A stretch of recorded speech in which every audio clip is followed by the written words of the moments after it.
오늘 하나님께서 주신 말씀은 누가복음 13장 4절 5절입니다. 누가복음 13장 4절 5절 말씀을 보겠습니다. 또 실로암에서 망대가 무너져 치여 죽은 18사람이 예루살렘에 거한 다른 모든 사람보다 죄가 더 있는 줄 아느냐? 너희에게 이르노니 아니라 너희도 만일 회개하지 아니하면 다 이와 같이 망하리라. 아멘. 사람이 죽는 모습을 크게 두 가지로 나누어서 구원과 연결해서 한번 살펴보겠습니다. 첫째, 노쇠하거나 병이 들어서 죽는 경우입니다. 이 경우에는 마음으로 죽음을 준비할 수가 있겠죠. 그래서 하나님은 이때에 인간들에게 마지막 회개할 기회를 주십니다. 심지어는 의식이 없거나 정신이 혼미한 사람도 예수를 영접하거나 회개할 수 있게 의식을 잠시 회복시키기도 합니다. 이러한 간증은 여러 차례 들은 적이 있습니다. 그러나 죽어가면서 회개하지 않는 사람도 있습니다. 스스로 의롭다고 여기는 교만한 사람은 회개하지 않을 것입니다. 그리고 한 번 구원은 영원한 구원이다 라고 잘못 배운 사람들은 자신이 당연히 구원받은 것으로 여기기 때문에 회개하지 않을지 모릅니다. 그러나 보통의 신실한 크리스천들은 죽기 직전에 회개를 하게 됩니다. 그동안에 자기가 거룩하게 살았다고 여기고 의롭다고 했어도 또 회개를 하였다고 하여도 또 죽기 직전에 다시 살피면서 스스로를 살피면서 회개를 하게 됩니다. 그러므로 믿는 사람이 질병으로 서서히 죽어가면은 그 사람은 사고로 즉시 사망하는 사람보다 구원받을 확률이 더 높다고 할 수 있는 것입니다. 심지어 믿지 않는 사람도 병으로 천천히 죽어가면은 구원받을 가능성이 있습니다. 왜냐하면은 친지나 그 가족 중에 믿는 사람이 있어서 그 사람을 회개하게 하고 또 예수를 영접할 기회가 있기 때문입니다. 평생 전도를 이제 거부하던 사람도 죽기 직전에 가족의 권유로 예수를 영접하는 경우가 있습니다. 이러한 사람도 구원받습니다. 나중된 자가 먼저 되었다 이렇게 표현을 하죠. 이러한 사람은 하나님의 특별한 은혜를 입은 것이죠. 근데 이 은혜는 그 전도한 사람을 통해서 하나님이 베푸신 것입니다. 왜냐하면 그 전도한 사람이 사랑과 정성과 믿음으로 그 사람을 전도하였기 때문에 그 사람을 보아서도 하나님께서 은혜를 베푸는 것입니다. 또 불치병이나 난치병에 걸린 사람들 있죠. 이런 사람들이 자신의 믿음으로 물론 기도를 받아서 구원받는 경우도 있지만은 주변에서 섬기는 사람, 돕는 사람의 그 사랑과 그 정성을 보아서 하나님께서 그 질병을 치료하는 경우가 있습니다. 마가복음 2장 3절에서 5절까지를 보면 사람들이 한 중풍병자를 4사람에게 메워가지고 예수께로 올라올세 무리들 때문에 예수께 데려갈 수 없으므로 그 계신 곳에 지붕을 뜯어 구멍을 내고 중풍병자가 누운 상을 달아내리니 예수께서 그들의 믿음을 보시고 중풍병자에게 이르시되 작은 자야 내 죄 사함을 받았느니라 하시니 아멘. 중풍병은 치료가 매우 어려운 병이죠. 그런데 예수님께서 치료해 주었습니다. 이 중풍병자가 낫게 된 것은 본인의 믿음도 있었겠지만 그를 예수께 보이려고 예수님께 기도를 받아서 낫게 하려고 그 사람을 데려온 사람이 있었어요. 4사람이 있었는데 이 사람들이 어느 정도로 믿음이 좋았냐면 사람들이 너무 많아서 예수님께 갈 수가 없었어요. 그래서 지붕을 뜯어서 사람을 내려가지고 중풍병자를 내려가지고 예수님께 치료를 받게 했습니다. 그랬더니 예수님께서 말씀하시기를 그들의 믿음을 보시고 환자를 낫게 하였다 이렇게 돼 있죠. 그의 믿음, 환자의 믿음이 아니라 물론 환자도 믿음이 있었겠죠. 그렇지만 여기서는 분명히 그들의 믿음을 보시고 그 환자뿐만 아니라 환자를 섬기는 사람, 그 도우는 사람의 믿음을 보시고 환자를 낫게 하였다고 되어 있습니다. 믿는 여러분이 마음과 정성을 다하여 섬길 때에 섬김 받는 자의 병도 치료됩니다. 또 영혼도 구원받습니다. 그러므로 가족 중에 한 사람이라도 믿는 사람이 있다면 그 사람은 그 가족에게는 구원의 희망이 있는 것입니다. 예수님 옆에서 십자가에 달려 죽은 강도가 둘이 있었죠. 이들은 강도 중에도 매우 악한 부류였습니다. 그래서 십자가형을 받은 것이에요. 그런데 그 중 한 사람은 죽기 직전에 회개하고 예수를 믿어서 구원을 받았습니다. 이 사람은 회개에 합당한 열매를 맺지도 못했죠. 맺을 기회도 없었죠. 단지 입으로만 회개하고 예수를 믿었는데 구원을 받은 것이에요. 이 강도도 죽을 때 예수님이 옆에 있어서 구원받을 수 있었던 것입니다. 이처럼 죽을 때 옆에 누가 있느냐가 그 사람의 운명을 결정합니다. 그러므로 여러분은 믿지 않는 가족이 있다면 그 가족이 그 임종을 지킬 수 있도록 기도해야 합니다. 여러분의 믿음과 그 가족에 대한 사랑이 죽어가는 그 가족의 영혼을 구원할 수 있기 때문입니다. 죽기 직전에 예수님을 보았다 또는 천사를 보았다고 말하는 사람들이 있죠. 또 어떤 사람은 귀신을 보았다고 말합니다. 또 얼굴 표정이 편안한 사람이 있고 불안한 사람이 있어요. 마귀는 죽어가는 영혼을 지옥으로 가려고 그 죽어가는 영혼 옆에 스탠바이 하고 있습니다. 또 천사는 천국으로 데려가려고 옆에 있습니다. 이때 전쟁이 있어요. 천사가 이 전쟁에서 이기면 그 영혼은 천국으로 데려가는 것인데 이 천사의 싸움을 돕는 것이 무엇이죠? 중보기도예요. 그 영혼을 위해서 간절히 기도하면 천사가 이겨서 그 죽는 순간에 예수를 믿지 않는 사람들도 그 죽는 순간에 죽기 직전에 예수를 영접하게 되고 또 입으로 시인하여서 회개하고 그래서 천국으로 갈 수 있는 것입니다.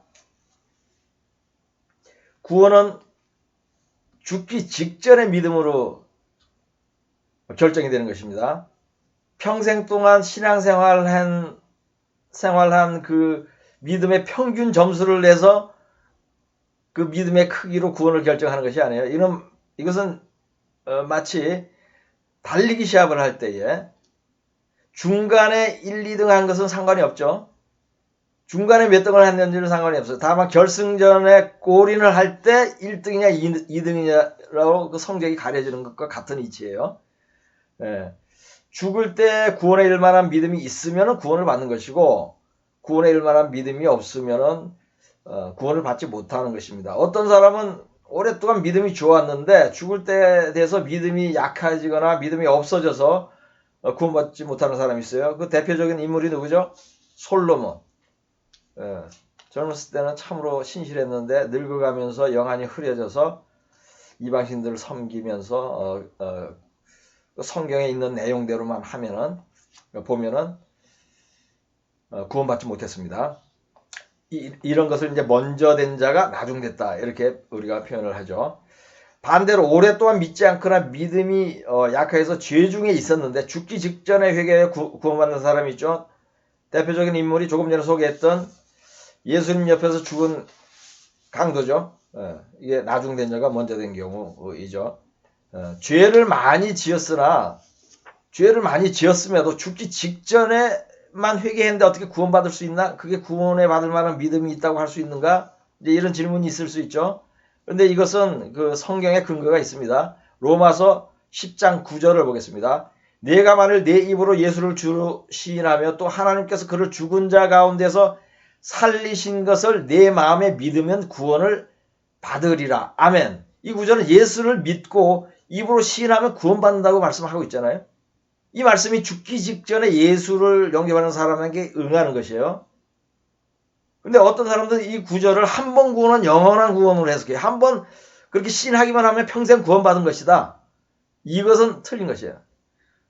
한 번 입으로 예수를 믿고 구세주로 영접하기만 하면 평생 구원을 잃지 않는다는 그 이론이 여기서 따와서 잘못 해석한 거예요.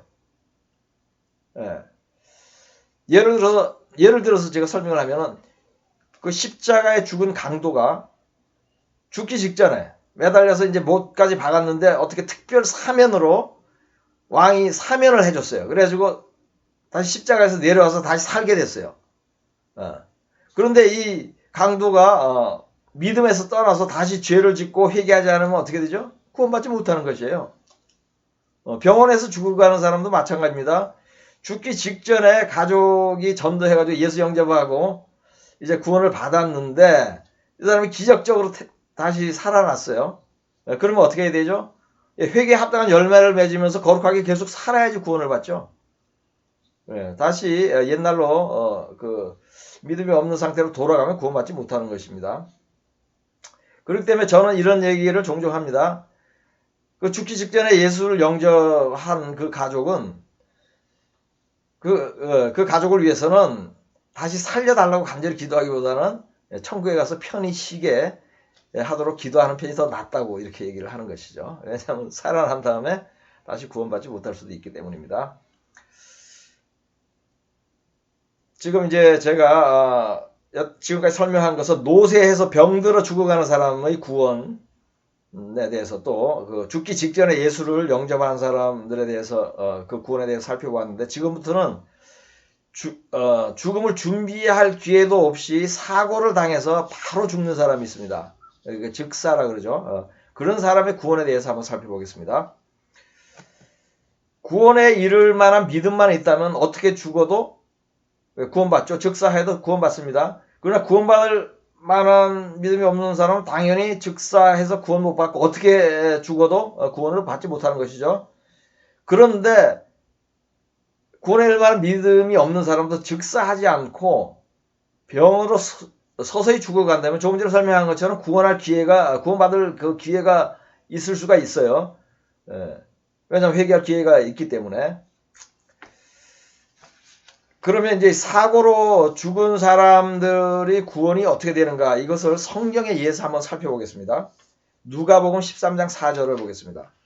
또 실로암에서 망대가 무너져 치어 죽은 18사람이 예루살렘에 거한 다른 모든 사람보다 죄가 더 있는 줄 아느냐? 너희에게 이르노니 아니라 너희도 만일 회개하지 아니하면 다 이와 같이 망하리라. 아멘. 망대에 치여 죽은 18사람은 회개할 기회도 없이 사고로 즉시 죽은 것이에요. 근데 예수님께서 회개하지 않으면 너희도 다 이와 같이 망한다고 말씀하신 것은 회개하지 않으면 이 사람들처럼 망대에 치여 죽은 사람처럼 구원받지 못한다는 뜻이에요. 즉 뭐야, 이 망대에 치여 죽은 사람은 다 구원받지 못한 것이에요. 예수님은 영감으로 아는 거예요. 다 구원받지 못한 것을. 이 말씀은 너희도 회개치 않으면 사고로 죽을 것이다 이 뜻이 아니죠. 그 말이 안 되잖아요. 회개하지 않으면 사고로 죽고 회개하면은 뭐 천천히 죽습니까? 그거 아니잖아요. 회개하지 않으면은 이같이 망한다는 것은, 회개하지 않으면 망한다는 것은 회개하지 않으면 구원받지 못한다는 뜻 아니에요. 그래서 이 말씀은 18사람 망대로 치여 죽은 사고로 즉사한 경우이죠. 그래서 이렇게 죽는 것은 그러니까 이 죽는 모습을 보고 우리가 어느 정도 그 구원과 관련해서 연결해서 좀 우리가 깨달을 수 있다는 뜻이에요. 그리고 또 이 구절에 또 한 가지 말씀하시는 것은 예수님의 제자들도 아직 회개하지 않아서 구원에 이를 만한 믿음이 없다는 걸 지적하는 것이죠. 너희도 이렇게 된다. 회개하지 않으면. 회개한 제자들에게 이렇게 하겠어요? 아직 회개하지 않아서 구원에 이를 만한 믿음이 없는 제자들을 보시고 이렇게 말씀하시는 거예요. 그 죽기 직전의 모습을 많이 본 사람들이 있습니다. 그런 사람들이 있는데 목사님들도 좀 많이 볼 기회가 있죠. 뭐 죽는 사람의 표정을 보고 구원의 여부를 어느 정도 판단할 수 있다고 그러죠. 저도 사람이 죽어가는 모습을 본 적이 2번 있어요. 그중 한 사람은 그 피부암 말기로서 제가 한 1년 정도 그분을 좀 보살폈습니다. 병원에도 차로 모시고 가고 또 치유 사역 하는 데도 가고 또 기도도 하면서 이렇게 일주일에 한 2, 3일 정도 이렇게 한 적이 있는데 한 1년 정도. 근데 이분이 그 병이 악화되는 과정을 봤는데 정신도 점점 온전치 못해지는 것을 제가 옆에서 보았어요.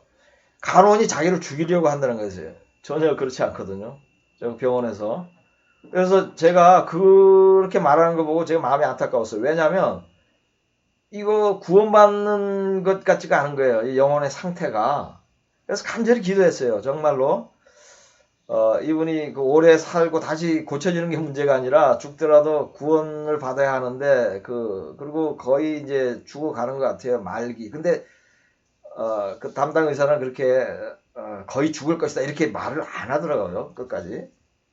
그냥 이렇게, 뭐, 살아날 수도 있다는 그런, 그 뉘앙스를 조금은 비치더라고요. 그래서 저도 뭐 확신은 안 했지만, 근데 제가 보기에는 뭐 하나님이 기적으로 고쳐주시면 살지만은 의학적으로 살아날 것 같지가 않았어요. 하여튼 그런데 제가 이제 말씀드린 포인트는 뭐냐면 이분이 그렇게 표정도 어둡고 짜증나고 이제 죽어가는 과정에서 또 정신도 온전치 못해지고 해서 제가 안타까운 마음으로 기도를 많이 했는데 언젠가부터 그 얼굴 모습이 바뀌어요. 평화롭게 바뀌고 말도 되게 은혜스러워졌어요. 전에 짜증내는 인상을 쓰는 것이 없어져요, 점점. 그래서 그런 과정을 보면서 제가 또 마음의 안도가 됐어요. 아, 이분이 구원을 받으려는가 하고 했어요. 그래서 제가 이분이 나중에는 너무도 평화롭게 되고 정말로 지옥 같은 그 모습에서 천국 같은 모습으로 바뀌어서 아, 이분이 이제 구원 받겠구나 하는 것이 제 영으로 깨달아졌거든요.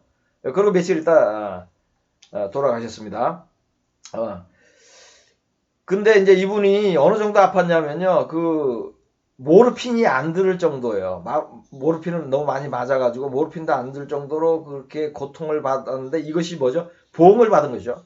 보응을 받고 죄값은 보응을 받아야 하니까 보응을 받고 하나님의 은혜를 베풀어서 구원을 한 것입니다. 그래서 제가 여기서 말씀드리는 것은 이분의 뭐 구원에 가는 것이 아니라 죽기 전에 모습에 가는 것이에요. 임종을 며칠 앞두고 얼굴 표정이 정말 구원받지 못할 표정, 지옥 같은 표정인데 천국같이 온화한 표정으로 바뀌었다는 것이에요. 그래서 제가 이 일을 직접 경험하고 난 후에 얼굴 모습으로 죽기 전에 얼굴 모습으로 어느 정도 구원을 판단할 만하다라는 것을 제가 깨달았다는 것입니다. 우리 인간들은 여러 가지 모습으로 임종을 맞이합니다. 죽는 모습이 사람마다 다르죠. 그 100세가 넘으신 어떤 노인분은 노쇠해서 기력은 없지만 그래도 비교적 정신과 육체가 건강한 편이에요. 그런데 이분은 소망이 주무시다가 편하게 천국을 가는 것이에요. 그리고 가족들이 힘들지 않도록 겨울에 죽지 않는 거예요. 그런 말씀을 하십니다. 사실 자신의 죽을 때를 예감하면서 평안하게 죽는 것은 이것은 믿는 사람으로서 가장 복된 죽음 중에 하나라고 할 수 있습니다. 믿음이 신실한 사람들은 실제로 이렇게 죽는 사람들이 많습니다. 반면에 오랫동안 병으로 고생을 하다가 죽는 사람들이 있습니다. 심장마비로 죽는 사람도 있고 또 죽기 직전까지 육체의 고통을 아주 심하게 겪다가 죽는 사람도 있습니다. 제가 소개한 그분이 그런 케이스인데 또 여러 가지 사고로도 죽습니다. 살해를 당해서 죽기도 하고 또 스스로 목숨을 끊는 사람도 있죠. 지금 우크라이나에서는 전쟁 중에 죽고 있습니다. 총탄을 맞아서 건물이 무너져서 이렇게 죽어가고 있습니다. 그렇다면 죽음의 모양과 구원이 어느 정도 상관관계가 있는지 다시 본문 말씀 누가복음 13장 4절을 보면서 한번 묵상해 보겠습니다. 또 실로암에서 망대가 무너져 치어 죽은 18사람이 예루살렘에 거한 다른 모든 사람보다 죄가 더 있는 줄 아느냐? 너희에게 이르노니 아니라 너희도 만일 회개하지 아니하면 다 이와 같이 망하리라. 아멘. 이거 조금 전에 제가 다시 설명을 했는데 여기서 주목하려는 것은 망대에 치어 죽은 사람들이 구원받지 못했다는 사실에 대한 것이에요. 이 구절의 문맥을 잘 이해하면 사고로 죽은 사람들은 구원받지 못할 가능성이 크다는 것을 암시하는 면이 있습니다. 저는 그렇게 영감을 받아요. 이것은 읽으시는 분들이 좀 다르게 영감을 받을 수도 있을지 모르겠지만 저는 그렇게 영감을 받습니다. 다시 말하면 사람의 죽는 모습과 구원이 어느 정도는 관련이 있다는 것을 성경이 암시하고 있다는 것입니다. 그래서 지금부터는 평안히 죽는 것과 사고로 즉시 죽는 것, 이 경우 외에 두 가지의 그 죽음에 대해서 조금 더 설명을 해서 이건 좀 중요한 것이라서 설명을 제가 하겠습니다. 우선 자살의 경우에 대해서 살펴보겠습니다. 세상에서는 자살을 죄라고 말하지 않죠. 자살했기 때문에 죄를 묻는 것 없습니다. 또 자살한 사람은 자살한 죄가 있다 그래도 죄를 물을 수가 없겠죠. 그러나 성경적으로는 자살이 살인죄예요. 자신의 생명이라고 자신이 마음대로 할 수 있는 것이 아닙니다. 왜냐하면 인간의 생명은 하나님의 것이기 때문이에요.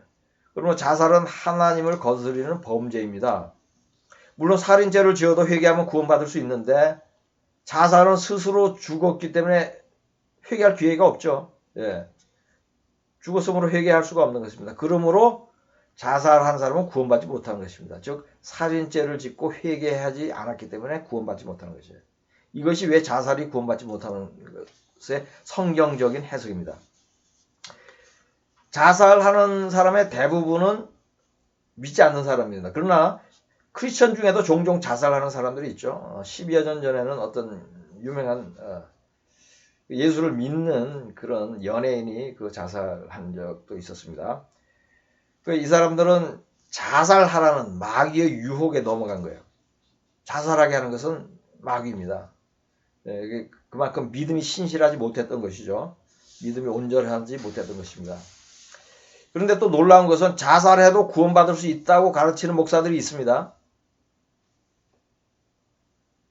이들은 자살해도 그때 믿음이 좋았으면 구원받는다고. 저는 이걸 간접으로 들은 적이 있어요. 그렇게 어떤 목사 얘기를 하더래요. 또 목사들이 자살한 가족이 있잖아요. 믿는 자기 성도들 중에. 그러면 그 사람들 위로하려고 그래도 이분이 이렇게 잘 믿다가 갔으니까 구원받았을 거예요. 이렇게 위로하는 것인데 이것은 아주 중대한 잘못된 가르침이죠. 이런 거짓 목사들에게 속으면 안 됩니다. 자살하면 구원받지 못합니다. 두 번째로 전쟁 중에 죽는 사람의 경우에 대해서 살펴보겠습니다. 우선 전쟁 중에 죽는 사람 세 사람의 경우를 한번 예를 들어서 살펴보겠습니다. 첫째, 사울 왕의 경우를 보겠습니다. 사울은 교만하고 불순종한 왕이었죠. 자신에게 충성하는 그 신하 다윗을 또 시기하여서 죽이려고 했습니다. 그러니까 한마디로 악한 왕이었어요. 근데 그 사울 왕이 침상에서 평안하게 죽지 않았고 전쟁 중에 블레셋과의 전쟁 중에 죽었습니다. 사무엘상 31장 3절에서 5절까지를 보겠습니다. 사울이 패전함에 활 쏘는 자가 따라잡으니 사울이 그 활 쏘는 자에게 중상을 입은지라 그가 무기를 든 자에게 이르되 네 칼을 빼어 그것으로 나를 찌르라. 할례 받지 않은 자들이 와서 나를 찌르고 모욕할까 두려워하노라.